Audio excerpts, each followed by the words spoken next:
Hey guys, this is Wolfie, and today we're going to talk about a few things. One being injuries, a few injury updates with Pearsall, Grossmatos, etc. And then we're going to talk about will the 49ers have a poor start to the season?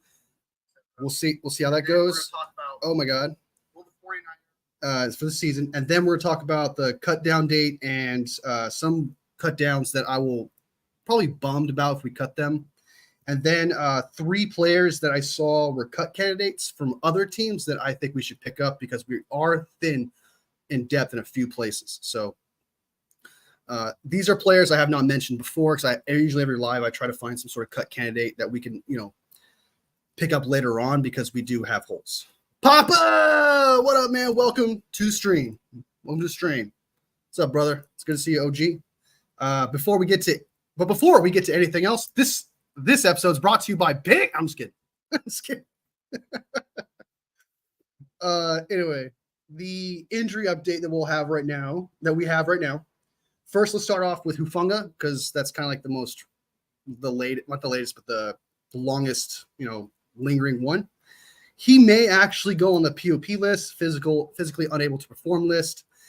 So that means if that's the case, then that means he will have to miss 4 weeks of the season, which is not too bad as long as he's able to come back and he's the same player. I wish that he came back sooner so that he can really get back into form, get some practice, get his muscles back together. Because I don't know the situation, because they say he's coming back, right? But has he been working out still on other things? Does he need to build back certain muscles and stuff? That's kind of what I'm worried about. I don't know the whole story on his injury when it comes to that. So hopefully he's the same player and he can start right off at week 5 if he comes back. So that would be pretty cool. And also if he goes, since he's already on POP, since he's already on PUP, I don't know why that's hard to say. He does not, if we put him on IR or whatever, he does not, he's not out for the rest of the season like other players. If you put them on IR when they just got there before cut down, that's what would happen there.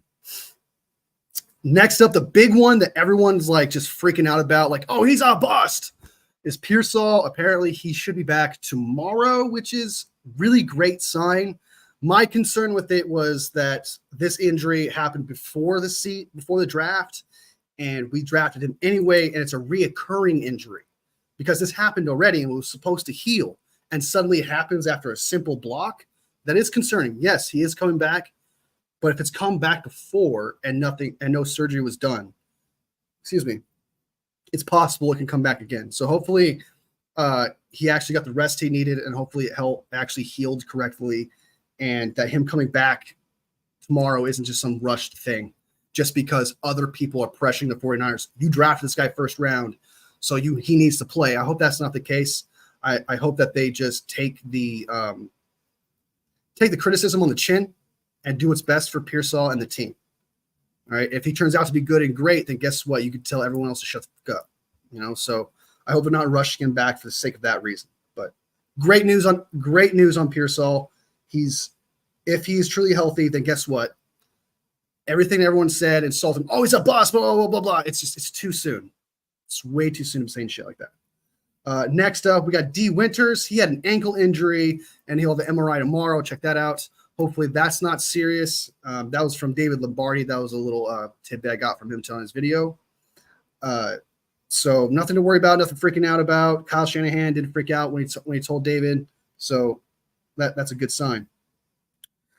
Floyd is day-to-day, so that means he could be back pretty much week 1, which is exciting to hear. If it was week to week, he's probably going to be out 4 weeks plus, maybe. And so Floyd coming back is huge because we were really thin at the end. Now, I just said that week to week is relatively bad, especially considering how close we are to the season. Grossmatos, I'm sure if you guys have not heard, is week to week. So he probably won't be back until, based on that, a month from now. That's got to be the beginning of October, I guess. So that's kind of heartbreaking. Hopefully we can pick up some DNs through the waivers. I feel like we would have to and pick up people through practice squad. There's no way that we're going into the season with Beal Jr., Jay Gavin, and Alex Barrett. We can't do that. We can't do that. What else? Oh, speaking of the Pearsall injury, sorry, I forgot to mention this part. Speaking of that injury, did you know that Ayuk also had injury concerns when we drafted him? Apparently, I didn't know this, and fail on my part. He had a core muscle surgery on April 7th. That's before the draft, and we drafted Ayuk. He hurt himself again on the 23rd, before the beginning of the season, and he ended up missing that first game. So if you want to take that story and compare it to Pearsall, technically Pearsall, should be getting the same treatment as Ayuk, but I just feel like considering that Ayuk is holding out, and there were some needs on the team that everybody else really wanted, like offensive line. Some people were like, "Oh, we have to get Frazier." Some people wanted Powers Johnson Jackson. Some people wanted there's a few other Leggett, for example. There's a few of them, and so I just think that people are putting their own personal feelings into it, where it's like, I wanted this guy, so you drafted this dude. It turns out to be a bust. That's his point. You should have got this guy. You should have got this guy. You should have got this guy. Yes, I was disappointed when we got Pearsall. I think we still should draft an offensive line. Yes. However, to call the guy a bust and to straight up say that you were right about something is a whole other thing. Okay, there's concerns. Then there's just taking it too far and taking it way too personal. And yeah, I feel like we need to treat the situation logically. And logically, Ayuk has been through this before. And he's come back and he's been healthy for the most part. So I feel like we need to give Pearsall a little bit of leeway here on that same thing. And I think it's only fair. And we all just need to chill out with us putting ourselves and making it personal. Like, I wanted Cooper DeJean. Okay, I wanted that guy badly. All right, I was pissed when we didn't get him. But I'm not going to sit there and be like, well, we should have got Cooper DeJean, it seems. So, and then speaking of the injury, I was going to do a video today. We were going to watch a video on how the dislocation of the shoulder of how it unfolded, how it happens. I guess I could show it. Why not? This is a 4-minute video of how the injury occurs for Pearsall and how long the injury takes to heal, if it ever gets serious. Because again, this is lingering. So if it gets serious, we now know what the injury is going to be like. So hold on, let me bring this up. This is a 4-minute video here. Excuse me, sorry. It's gonna be a 4-minute video. All right. This is just pretty much so we can get an idea of what his injuries like. So if it ever comes back, we know exactly what it is, and we can calculate the time frame when she comes back. Because again, like I said, like 1,000th time, it is lingering. So because the shoulder joint has such a large range of motion, it is less stable than other joints, making it more commonly dislocated in sports. Inside the shoulder, the bones are held together similar to a golf ball sitting on a tee. The head of the humerus is the ball, and the cup-like glenoid is the golf tee. The edge of the tee is a rubbery ring called the labrum that adds extra support to the joint. The shoulder is held securely in place by the ligaments, capsule, and muscles that surround the joint. Whenever these structures are weak or injured, shoulder instability and dislocation can occur. Shoulder dislocation is a common injury in contact sports. If enough force is applied to the shoulder when the arm is in a vulnerable position, the humerus or ball can pop out from the shoulder socket. This is called a shoulder dislocation. The ball can fall forwards, backwards, or downwards. The most common if it goes downwards is when the ball you kind of have a longer forward, reach, right? Injuring the labrum and surrounding muscles and ligaments. With severe dislocations, not only is the labrum torn, but the humeral head collides with the edge of the cup, denting the ball. Shoulder dislocations are typically very painful, and if a medical professional is present when it happens, they may be able to put it back in place while at the field before the muscles spasm. If not, it is typically necessary to have it put back in at the emergency room, where the muscles can be relaxed with medicine. To confirm the degree of your shoulder injury, you'll need a specialist to examine your shoulder. The experts at the Sports Medicine Center at Children's Hospital Colorado will What? perform You a do physical that? exam and use imaging like X-ray and MRI to evaluate the severity of the injury. For less severe dislocations, adequate rest and physical therapy is needed to heal the shoulder injury. For severe dislocations with more damage, surgery is This is what frequently we- the best option. Your physician will help determine the best choice for you. You will be asleep during the surgery with general anesthesia I hope so. and given a nerve block to minimize pain after the surgery. This chick really dumbed it down for To us. I begin like the that. surgery, several small incisions are created for the instruments and the camera.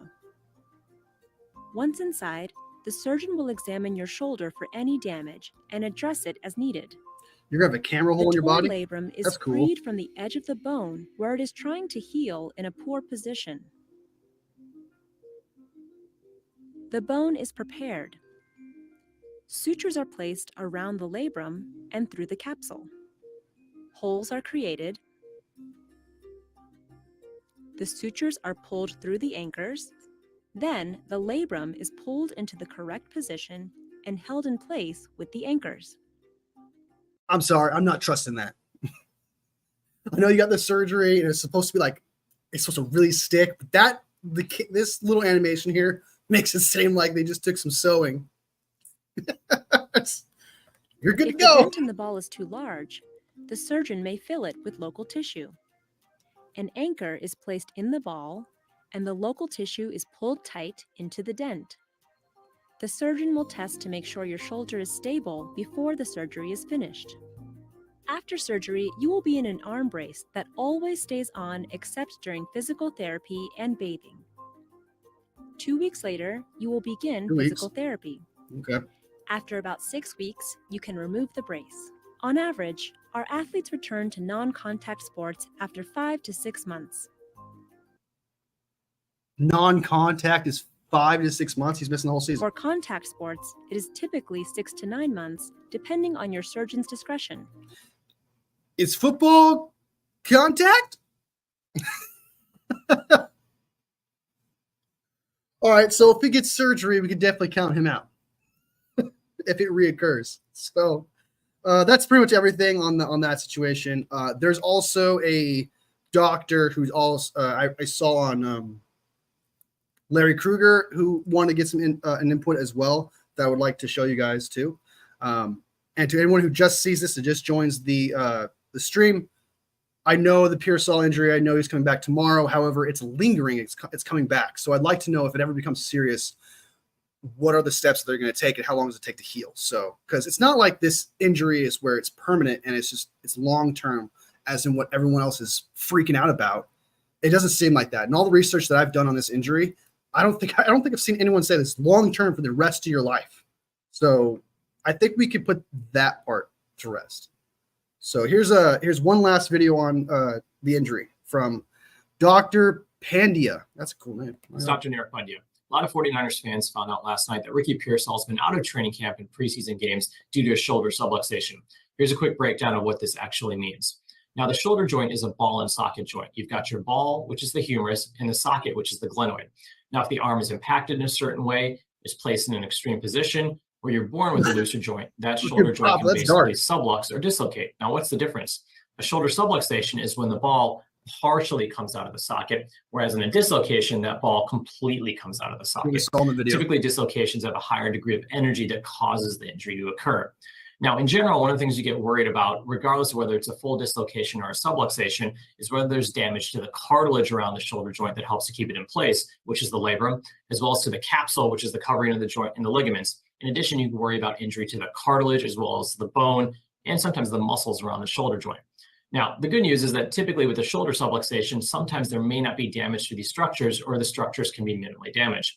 So essentially, many players who have a shoulder subluxation are treated conservatively, meaning they don't need surgery. Typically, what you're looking through physical therapy and rest. What sucks through all this, us as fans and all the information we can get out, we don't know those variables either. We don't know if his cartilage got injured. We don't know the blunt force in which bruised his bones or anything of nature. We don't know anything. All the thing we know is that he had this injury called a subluxed shoulder, which is your shoulder popping out and dislocating and like sometimes possibly tearing muscle, messing with cartilage and stuff like that. We don't even know the length of that. So hopefully it's not that bad. And it's really just like he had a bad situation where it's just popping out and there's no real tear or no real damage, hopefully. Is you want to restore range of motion, you want to have no pain, Let's try you want to me! have full strength, and what you want to make sure is that you don't feel like the shoulder is going to pop out or shift out of joint when you're doing football activities. Now, sometimes players can have multiple subluxations where it becomes a recurring issue. If this is the case, sometimes you do need surgery performed, particularly since the structures in the shoulder have been damaged or been stretched out. If there's not that damage or a shoulder is able to basically be stable through physical therapy, then you don't necessarily need surgery. In general, the return to play timeline for an individualized shoulder subluxation is typically 3 to 4 weeks. That can vary from athlete to athlete, but it's important to note that there are surgical options for this as well as non-surgical options. It's really based on the athlete's position, how their shoulder feels, and what their strength, range of motion, and feelings of the shoulder coming out are during the rehab process. Thank you. Hello, everyone. It's Dr. New York. Let me do that. So it sounds to me that he's fine. It doesn't sound like if he ever re-aggravates it, I'm pretty sure, I'm guaranteed if he re-aggravates it again, this injury, I'm pretty sure he gets surgery. I'm pretty sure he says, screw it. I'm just going to have the surgery, make sure it's stuck to my fucking body because it keeps popping out on its natural on its own. So and as we saw in the previous video, naturally, before you go into contact sports, it is 6 to 9 months. And if he goes into practice like the week before the season, that means he's out for the rest of the season. So I got a feeling that but if he were to re-aggravate this injury, I wouldn't be shocked if he goes on IR for the rest of the season. Like, I wouldn't be shocked by that, just because that would make sense. You don't want to keep doing the same thing of like, oh, we'll let 4 weeks go by, put him out there, another 4 weeks, let that go. No, you need to redshirt him. You need to swallow whatever criticism you get for the pick. If he comes back next year and he balls out, everyone's going to forget that, just like we forgot about Ayuk. If he just, you just got to do what's best for the player here. So, all right. That's all the injury news that we got, all the up-to-dates. I'm really excited about Floyd. I'm really happy he's not hurt. I would have been more disappointed, no offense to Gross Matos, if Floyd got hurt and he was out longer. Gross Matos is week to week. Like I said earlier, most likely he's obviously not going to start for this beginning of the season and probably won't be back to October. So there's that. I do want to talk a little bit sooner rather than later so he can be ready for to go next year. Yes. Yeah, I would love. I want to talk about the possible. I don't remember how I saw this. I forgot who brought it up. There's someone that brought it up that I watched for as content creator, and I thought that actually would make sense. The 49ers may start the season poorly. If you really honestly think about it, it's actually quite the possibility. CMC's not getting that much reps. Yes, he's a vet, but every player needs to have that kickstart.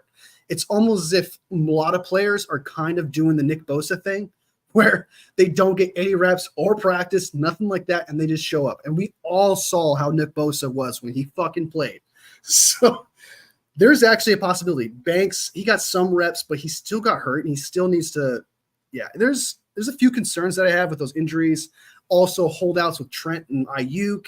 We all know that he wasn't there all season, all training camp, and neither was Trent Williams. Trent Williams, I believe more so than Ayuk or any other player to come back and be the same dude. He's such a vet. He's a beast, and he's got a not repertoire. Is it repertoire? In the past, whenever he's injured, he came back. He's been fine. So I have no concerns there. Ayuk, though, that's a little bit concerning because I don't know how he's going to be with missing out all this time, because we've never had that Ayuk before. We never had that Ayuk where he gets hurt and he's gone for a while and then he comes back. We've never had that. So I'm a little concerned with Ayuk, and I'm assuming if we do sign him, it's going to be it's going to be a slow start. We have to assume that. So CMC did have vet days last year along with Trent. Yeah, yes, he did. Yes, he did. However, since he's hurt and not really moving his hamstring as much or anything like that, he's not able to practice on his own or really work that muscle. And so it's possible he might be slow, but it's very possible he's not. He might just pick off right where he's at. But I do have concerns with all these injuries that we're having. We're gonna have a bit of a slow start, and it's okay. I'm not gonna. With that being said, there's a little bit of a concern because we might need those wins later on in the season, because I don't think we're gonna go undefeated, because honestly, I thought we were gonna beat the Jets and we were gonna go on a huge run, I feel like, with the schedule. So if we may very well start this season off poorly. And I don't want to, I feel like and if that happens, everyone's going to freak out. The fucking sky is going to fall. People are going to say we fell off, but honestly, 26 injuries this entire off season? Jesus, 26 plus? Like, people are getting spurts. Almost every player is getting spurts of practice, and that's not something we want. So he's working on the side of the field all last week. Good. I know he's long week, and then someone kept telling, "Oh, stop throwing me the ball. I need to look at this play." This is what CMC is doing apparently at practice. Like, oh, he's really into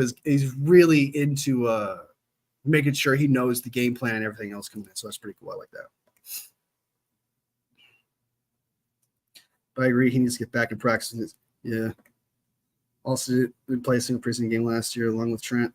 That's good. That's good to know. So he has some repertoire that he doesn't exactly need that. So that's good to hear. That's good. That's good news, Strawberry. That's good news.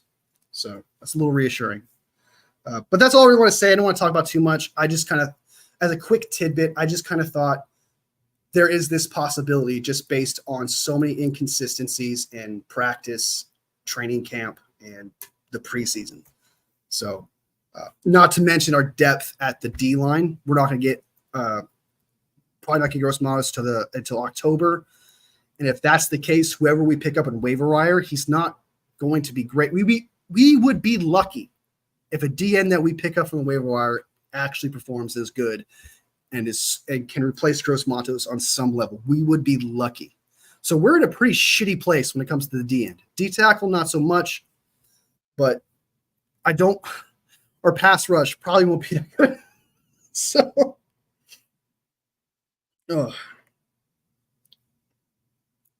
it's just so many bad omens. You know what I mean, Strawberry? There's just so much bad vibes right now.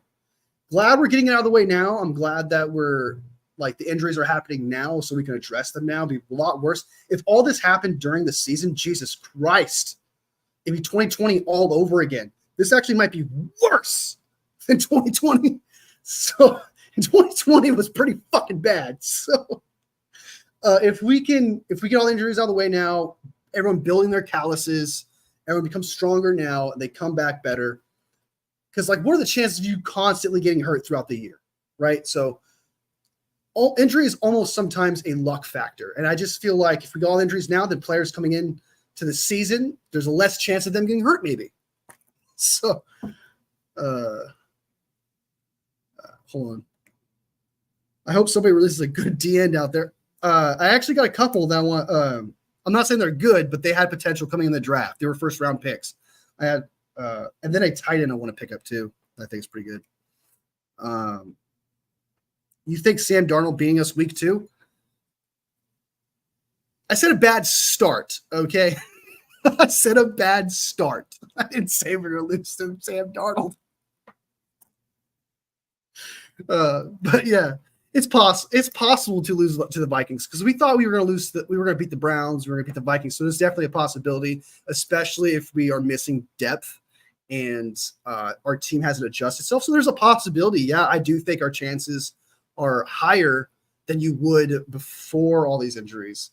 Think that we would lose to the Vikings. So there's a possibility actually, and it got better and higher when Gross Matos became week to week. I think so. Unless Sam Darnold starts seeing ghosts against Beal Jr. and Jonathan Gavin.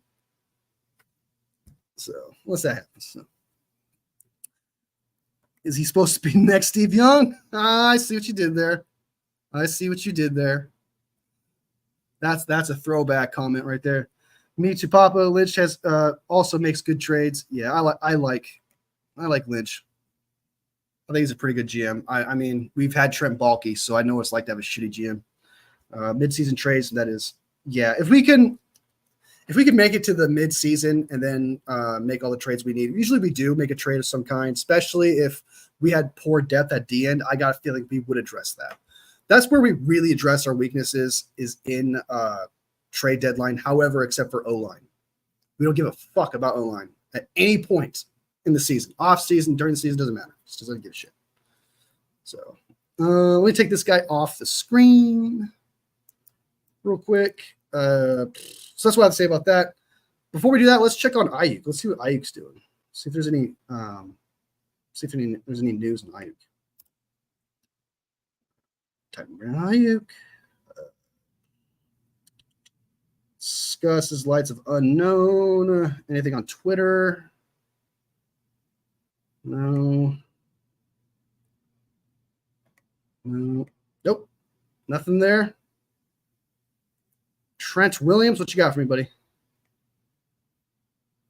Anything new on Trent Williams? Let's check.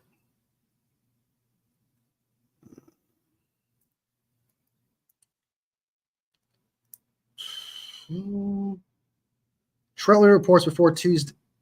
Okay, so this is from Matt Miyako on this tweet I see here. If Trent reports before Tuesday, the 49ers will need to make 39 roster moves to get to the regular season limit of 53 players. That sounds bad. I don't understand. Williams currently does not count against the 90-man roster. Oh. Because he's on the reserve don't report list. The 49ers also have a roster exemption for international player Isaac Alacron, an offensive lineman. He'll be the 17th player on the team's practice squad this season. Okay. Okie dokie. Well, that's the latest on Trent. Yep. That'll be our latest on Trent. Let me go ahead and bring up the roster. Jaguars complaining about bulky draft is firing as shit ever. I don't blame him, dude. They took no offense to the guy who got drafted first of all, because I don't think even he was like, what the fuck.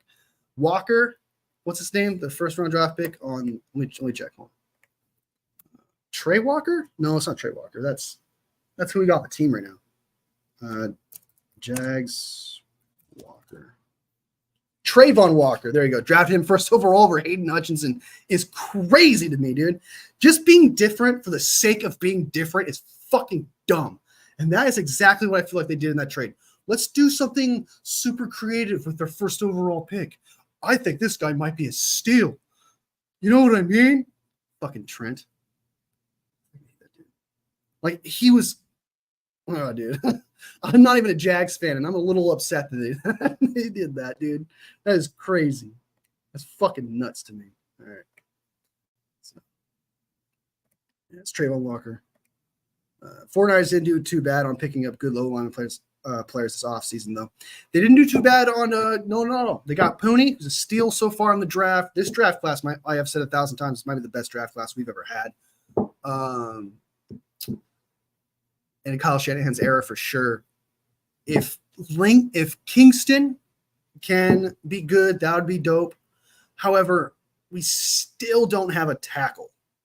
Like, we addressed this, we have potential at center and guard, but what's going on at tackle? You know what I mean?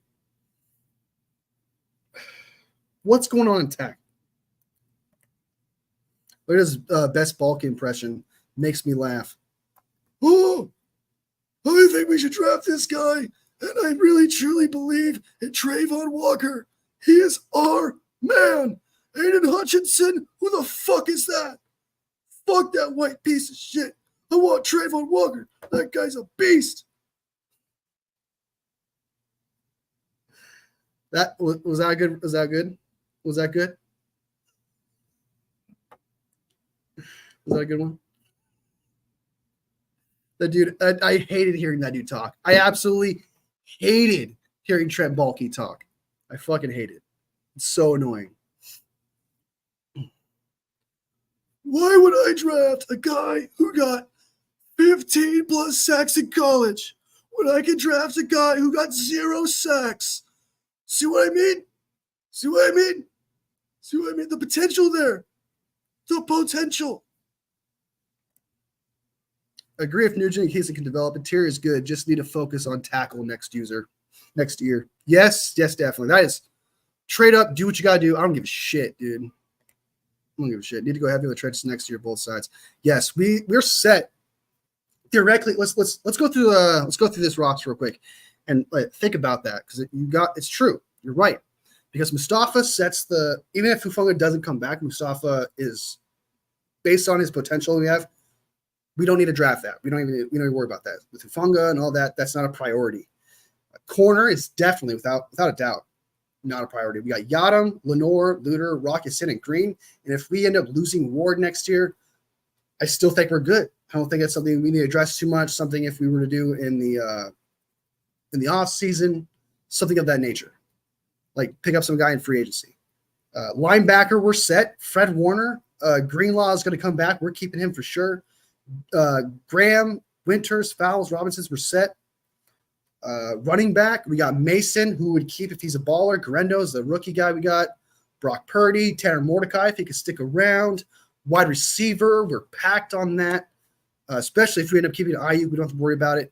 So our only concerns next year are pretty much the same concerns we had, except for guard coming into the offseason, which was tackle, tight end, and D-end. And D-end has become the biggest priority of them all with the injuries that we currently have. It would be offensive line, but as of right now, it's got to be D-end. D-end's the biggest concern. So Mahoney looks like a good development project. Yes, he does. That's one of the. I'm going to talk about that guy in a second too. At safety, we do have a ton of free agencies. Yes, we do. Hopefully, clear them all out. Whoever plays, whoever performs, we can, cut them and pick up the players that we like. So anyway, cut down date is August 27th at 1 p.m. Pacific time, 4 p.m. Eastern on Tuesday. So I thought it was Wednesday, and I already spread that misinformation to everybody out there. So I deeply apologize for lying to you. It is on Tuesday at 1 p.m. So look out for that. Here are some cut down candidates that I would be sad if we lost, even though I do think they're going to get cut probably. So these are players that I like a lot, and I would be sad if they get cut and another team picks them up, but I wouldn't be upset just because it makes sense for them not to make a team because other players outperform them, and we don't have time for projects or taking risks like that. So first, let's start off with the quarterback, Tanner Mordecai. We all know that Larry wants to keep him. Larry thinks he's ready to be that backup guy, to learn, and if his name was called, he could win us games. We're trying to win a Super Bowl. I do not think we have time for a project like that. If we needed a franchise quarterback, I would understand we can't have a chance of losing him, but we have a franchise quarterback already. So that's the logic that I have for that. We have franchise quarterback already. We need a guy with some vets who knows a little bit more than Tanner Mordecai. And let's be honest, Allen and Dobbs, even if you don't think they're that great, they do know more about football right now than Tanner Mordecai. We can't have that. So I don't know why. Why do you want to do that? He wins games. I understand not a lot of games, but he has won games, and that's what we need in assurance. We need a backup we know, if with the right things happening, can win a game. And with the roster that we have, why not? He went to Minnesota with 2 fucking days. He was learning cadences the day of the game, minutes before the game started. And that's not impressive to you? Yeah, later on he started to suck and he wasn't that good. But he's a backup, not a starter steal guy that you're like, oh, we secretly got a starter on our team. No, it's not what we want. It's so annoying, dude. Oh, shit. He's got to be later than Tanner for sure. I posted a video of Larry made a highlight reel of Tanner Mordecai. I posted that earlier today. I thought that was fucking funny. I thought that was funny. It's all respect. He knows this. He knows this, by the way, people. He knows that him picking Tanner Mordecai and his love for Tanner Mordecai is the thing. So it's not like I'm saying something that's old. That's new on me. He does lose a game more often, but what are the But do you think Brandon Allen loses more games than Dobbs? Do you think that Mordecai would lose more games than Dobbs right off the bat? You know, especially if we need to go to the Super Bowl or win a game, we can't put our faith in a rookie like that. We would be gambling. It's just way too risky. But I know what you mean, because you have Brandon Allen as the second quarterback. And I have Dobbs as the second quarterback. Well, so we'll see. We'll see on the depth chart how they have it. But as for Tanner Mordecai, I know he can't make this team. He can't. If he does, I would be shocked. And that just tells me that the 49ers believe in him more than I do. And they're telling me that Tanner Mordecai can win games even under every circumstance. Like if it's week 9, playoffs, whatever, they're telling me this guy will win games more than Dobbs, who has.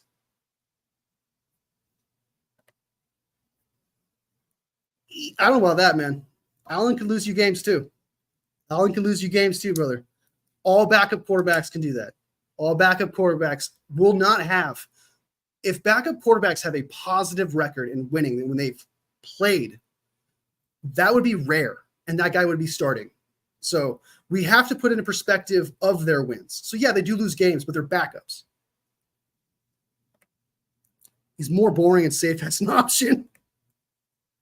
I still haven't seen enough of Tanner to make any kind of judgment. Yeah.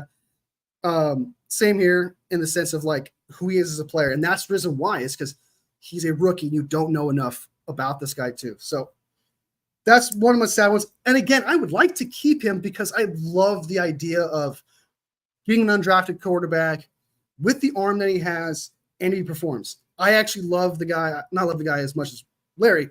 I like the guy and I kind of do want him to stay on the team. I want that to happen. However, my want doesn't overcome logic or the smart thing to do, in my opinion. That's the only thing. Next up, I got Cody Schrader. Larry got me on that fucking train, man. He got me on the train. And now I'm about to be severely disappointed. I watched the highlights. The dude looks good. He looks good in highlights, man. That being said, I haven't seen his lowlights. Like, how often does he have lowlights compared to his highlights? Because he has a lot of college experience right now. So does he just have so much, like, film where he just has some, like, spurts of highlights throughout his career? Or is he actually that player and he just needs to have a good offensive line because he didn't have it in the practice?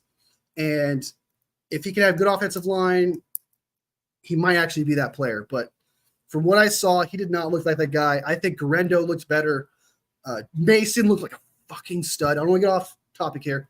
Mason looks like a starter, dude. Like a top 10 running back starter. The way that dude cuts, moves, whoo, smooth. Trade the tracks. Then Alan Dobbs is taking that shit off the rails. Right, you know, like fucking Dobbs, man. We'll see, Strawberry. We'll see. Hey, if Allen is the second quarterback on the depth chart next live, man, I'll do 50 push-ups. Well, I'll have to do it in spurts because I can't do 50 push-ups straight. We'll do it. I'll do that. I promise. I'll do it. If you let go of Mason, you'll be the Mostert in big time somewhere else. Oh, yeah. We're not letting go of Mason. There's no fucking way in hell. If that happens, I gotta stop cussing, so I'll probably get flagged and I'll get in trouble. So I gotta stop cursing. But yeah, there's no way he's getting cut. He's definitely the second running back, without doubt. He earned it over Mitchell. I don't hate Dobbs. I just think that is how Kyle will see it. We'll see. I'll do. Like I said, I'll do 50 push-ups. I'm confident. I am that confident that Dobbs is gonna be the second quarterback. I'm that confident. I'll do 50 push-ups, and I will say, Strawberry, you are right. It'll come right out of my mouth. I promise. Strawberry says Mitchell is gone before Mason. Yes, he is. That is 100% true. That's 100% true. So that's my running back, Schrader. If we miss out on Schrader and he's good somewhere else, I will be disappointed. Yeah, but at the same time, I get why they cut him. It's not like Deshaun Jamison last year where we cut him. It's like, why did you cut that dude who was a stud? They cut studs last year. Okay. This year, if they cut Schrader, I wouldn't be disappointed in that sense. Mordecai, I wouldn't be disappointed either. I understand exactly why we cut them. Everyone on this list, I would not be upset if they cut them because I understand where they're coming from. Compared to last year, there was some questionable freaking moves. Sorry. Freaking moves. There were some questionable moves last year, and I think my least favorite one last year was Deshaun Jamison. That was a big mistake. Is Schrader not eligible to be traded? You can still trade him, but I don't think anybody was going to pick him up. I don't think anybody would pick him up. You trade him, yeah. I don't think anybody would trade for him. I think they would count on us cutting him and then just try to get through waivers because it's not like he's a stud where if you cut him that we have to give up draft capital or a player that's depth. You know. Dieter and Hutch called Dobbs an agent of chaos. It's the best way to describe him. Agent of chaos.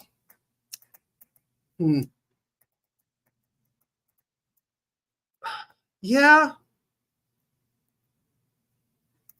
I guess. Depends what you mean by that. Because he does do a lot of things that are off script, obviously. And when he does things off script, he is fully committed to the off script play. The dude will stay on his feet as long as he can. He'll run it if you have to. He'll throw the ball if he has to. He doesn't give up, and I love that. I fucking love that.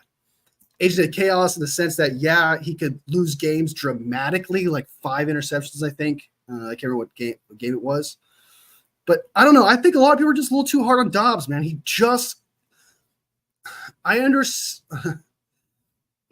lost games, but he just got there. He has to learn so many things. A quarterback has to learn so many timing with receivers, cadences, the playbook, I don't know. I just gotta give Dobbs more credit than what people give him for. I just can't. What he did was absolutely incredible last year. It was absolutely incredible. Dobbs is like a box of chocolates. You never know what you're gonna get. Yes, I do agree with that. You don't know what you're gonna get entirely. So let's move on from that though. Let's move on from Mordecai. Let's move on from the quarterbacks. We know how I feel about Dobbs. We know how I feel about Allen, Mordecai. We got the running back Schrader out of the way. Let's go ahead and jump to the wide receivers. The only wide receiver that I would be kind of bummed if we cut, I actually have him making the team on this list here, and that is Ronnie Bell. I'm not going to ignore the fact that there's a potential that he might not make it, though, because I think Larry, Grant, I think David at some point even said it, that he doesn't know if Ronnie Bell is going to make it and probably going to get cut. So, but I don't know, man. The dude blocks, and he's that far down on the depth chart. And compared to Danny Gray, Taylor, Martin, and Chosen and Kirkland, I'd rather have Ronnie Bell. So I would be bummed if we cut him. I'd be a little sad. Hopefully he makes it in the practice squad. I liked him last year. I liked his potential. The only thing he has a weird curse. Bell has this thing where it's like right in his hands, but it bounces off his dome and it goes into the air. Like he never has a ball that just hits him and falls to the ground. The dude is a walking trampoline for balls. Just bing, bing, bing, bing, bing. Just like, dude, grab that thing and stop making things go in the air, dude. That's the only problem I have with Bell. Everything else, he does make good catches. He has good route running. He knows how to block. I believe him. Oh, and stay away from punt returns. Keep that dude away from freaking punt returns. Doesn't belong. He doesn't belong. I'll get a shot. I'll do it.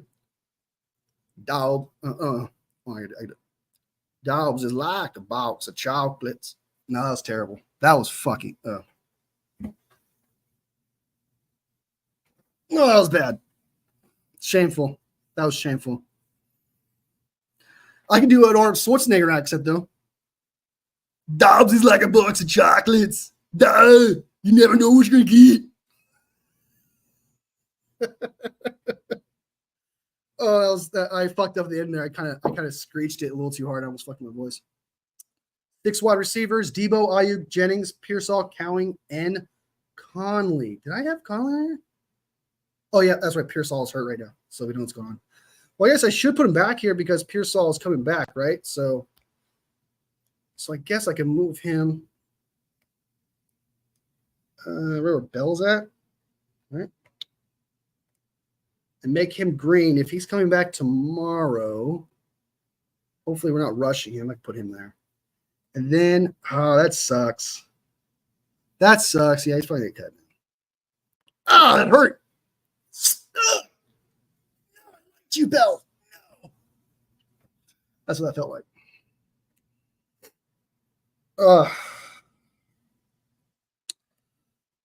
Bell would be the next one to keep, but I think he's got. Yeah, if Pearsall's coming back, I just noticed that would suck. That would bum me out. Papa Taylor will be on the practice squad. Yeah, he would definitely be on the practice squad. We're gonna keep him. So, just a punt return guy. Thanks for trying. He did try. He did give a little effort. He really thought about it. He loves the guy, and if it worked out, bragging rights. You know what I mean? Bragging rights. So. Bell would have been sad, so that's about it. Offensive line and tight end, nobody I missed. They're going to keep Salbert. I'm confident they're going to keep Willis. I'm confident they're going to keep Kittle. Tungus, not really. Pline, Kalatu, Thomas, I don't really care for them. Will not be sad. I feel like the tight end is pretty obvious. So, offensive line, I've heard Hubbard started as a backup once, and he wasn't bad. I think he had like 1 penalty, I think. So I think he's going to stick around and be our backup left tackle, right tackle. Same thing with Jalen Moore. 49ers love him. McKivitz is trash. We all know that, but 49ers love him. Pooney, fucking stud. Gotta stop cursing. Pooney is a stud. Banks is a stud. Burford was a stud year 1, and then he became an unstud. Brendel, like half a stud, more like a stud. And then Zakel, he's just friends with Brock Purdy. So. Yeah, I have heard that the offensive line coach for the 49ers, and again, I think this was David Lombardi, said that not Forrest Whitaker. What's his name? What's the O-line coach's name? It's not Forrest Whitaker. What is it? It's not Forrest Whitaker. 49ers O-line coach. What was it? Forster. Okay. Forster. There we go. I knew that wasn't right. I knew it. So I heard he's a big fan of Barch, so he may actually speak up and be like, hey, let's keep Barch. But as of now, I have him not making the team. But look for Barch to get snuck onto the team based on that fact alone. Because I feel like Kyle Shanahan respects Forster, and he will take his word for it if he likes him. Nugent would be sad, yeah, but I can understand why he goes to practice squad, and if he goes to another team, whatever. Feliciano, going to come back half the season, come back midway through the season. Kingston would be a bummer, but I wouldn't be sad either because I don't think he's a starter. I'm not entirely impressed with him based on word of mouth. I haven't seen him play, really. Based on word of mouth, I'm not impressed enough to be like, no, Kingston! Just it's just not enough to be like, what? DN, nothing really there either. D tackle, linebacker, Bethune. I will be sad if we cut Bethune and Bethune goes to another team and he's a stud. I would be sad if that happens. I actually like Bethune. I love the way people talk about Bethune. I love the way he was on the field. Was he perfect? Absolutely not. But his potential is like really high. If he can just pick up his coverage ability. I know he's slow, but if he could figure that out, other linebackers who are slow could figure it out too. If he could figure that out, based on what everyone's saying about him, IQ-wise, instincts, run game, all of it, even him being 5'11", there's nothing but that.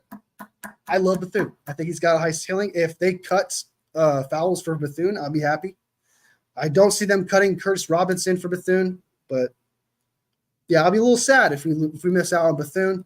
The best part, but to be on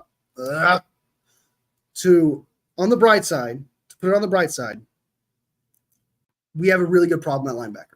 If we lose Bethune, Graham and Winters are more exciting than Bethune, in my opinion. Fred Warner, obviously, and Drake Greenlaw coming back. So he would essentially be like our 5th best linebacker when it comes to like who we think he's going to be and how much we like the guy. So it's not the end of the world. However, it will be a bit sad.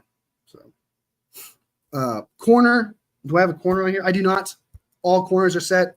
Rocky Sand, Luter's making it, Yada's making it, Green's making it, Lenore's making it, and Ward's making it. I have no worries there whatsoever. And then my last one that Strawberry brought up that I agreed with him earlier on. First, let's read his question. He's only given 1 pressure and more passing blocks than Pooney, but he's going up against 3rd and 4th stringers, and New's going to get 4-0 pressures. Both good developmental options. Agreed. And you are right. It was against 3rd and 4th stringers. But I don't know, just not enough word of mouth, just not enough conversation about Nugent and Kingston for us to keep them. And yeah, I just don't think we're going to keep guys like that.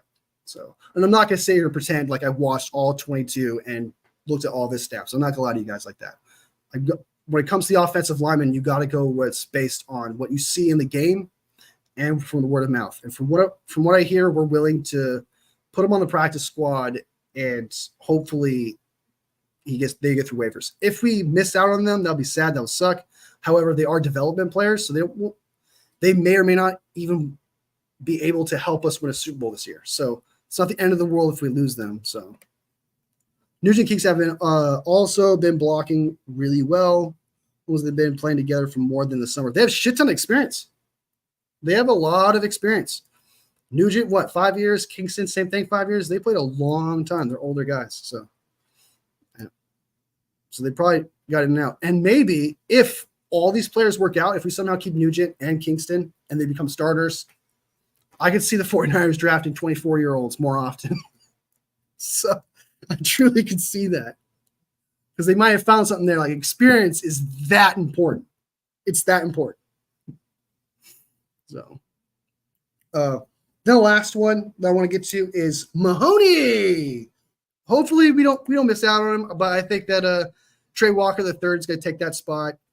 Hufunga is going to go on the POP. Trey Walker has more experience. He's been a starter before, and he was pretty good. He had pretty good stats. I think I saw his highlights. Don't hold me to that. I don't remember if I checked out his highlights, but I'm pretty sure I did. I usually check out stats, but I can't recall it. I got a stoner brain right now. But he was pretty good. I was really excited about Trey Walker. Banks is likely gone next year. He's not. It wouldn't be the end of the world, but if we do lose Banks, hopefully we have a backup somehow. Hopefully Kingston is here as well. Yeah, true. And that's the thing, though, is like these rookies with all these experience, with all this experience in college, that 1 year in the NFL could be enough, you know? So you're definitely right. You're definitely spitting hot fire, Strawberry. Definitely spitting hot fire, brother. So, all right, that's pretty much all the guys I'll be sad once we cut that I'm pretty sure are going to get cut. To recap, that is Schrader, Mordecai, Bell, Bethune, and Mahoney. All be very sad. The only rookie in here, the only one that's not a rookie in here is Bell. That will likely get cut. Ugh. Thanks, Bubba. Just being honest, man. Just being honest. I like those players. I think they're good. Strawberry Papa, is there a player that you guys would be sad to see go? Like, is there anyone out there that you're sad to see go? Anyone else who watched this video, is there anybody you're sad to see to go? Because it seems the consensus is without a doubt Mahoney, Bethune, Mordecai, and Schrader. It's a lot of people seem to agree with me on that when like hearing about throughout the 49ers content creator world. Those are like the most missed guys, and I couldn't agree more. It's not like last year where I feel like there was a chance we were going to cut Deshaun Jameson, and then we ended up cutting him, and it just hurt. It just hurt badly.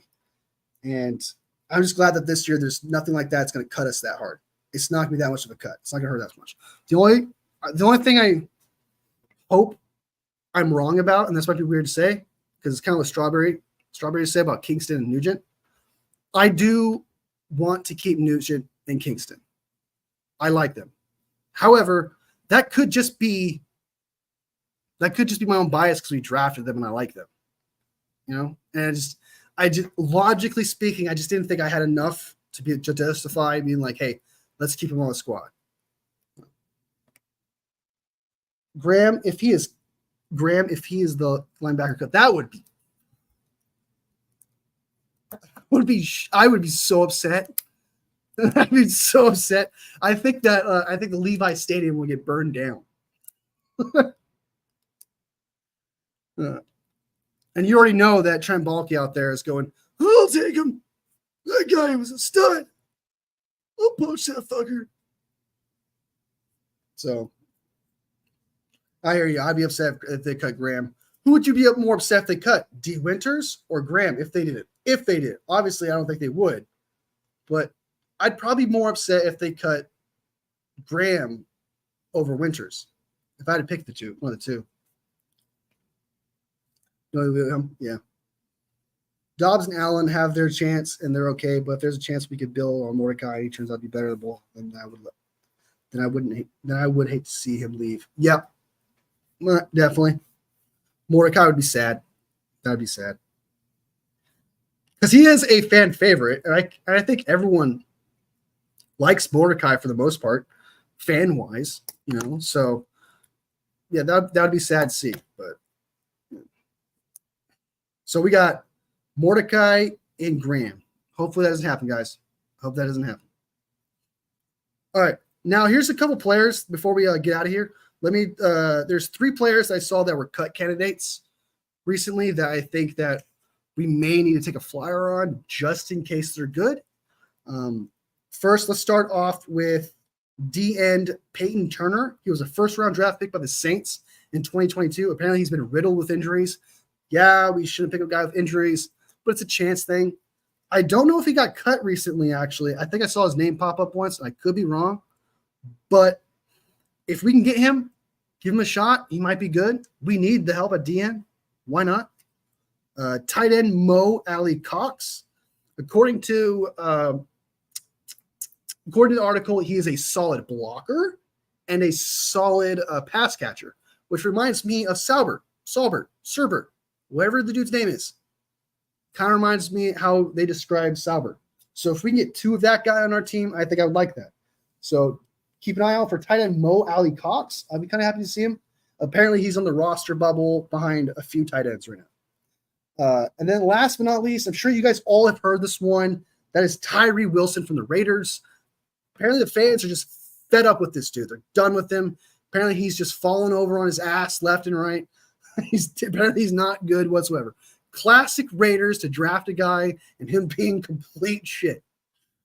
And then us picking him up. It'll be classic us, pick him up, then classic us, make him good. So I think we should keep with the trend, keep it moving, and pick up some Tyree Wilson and see what we can do. I like that idea. I'm not against it. You want a veteran back, not a rookie. Brock is still young QB, and the veteran QB in the room is better for the Broncos. Yes, I agree with you. Spitting hot fire. Reacts, dude. You spit hot fire daily, bro. Keep it up. Never stop being you, dude. All right. So that's everything. And we covered everything. We covered all the injuries. Pearsall's coming back, so we can all just chill with this bust shit. You know, let's relax a little bit. Ayuk went through the same thing. Okay, so let's give him a chance. If he was out for the rest of the year, I understand where everyone's coming from. The 49ers need to swallow that pill. But he's coming back. Give him a chance. Hopefully that injury does not come back. Just hearing about D. Winters' ankle is a little concerning. However, he is depth in a long list of depth players. So it's not the end of the world with him being hurt. Hopefully he's okay though. We still do have Graham. Who else? Floyd, obviously the day-to-day. Gross Matos, that's sad. That was my underrated signing of the year was Gross Matos. That makes me cry just a little bit, but hopefully he comes back to October. He's the same player, and he can show off why I loved him so much. That'd be cool. And then Hufunga is obviously most likely will be on the PUP list, which means he'll have to miss 4 weeks. So there's that. The other thing was the 49ers may start poorly this year, just with injuries, holdouts, bad vibes, those things of that nature.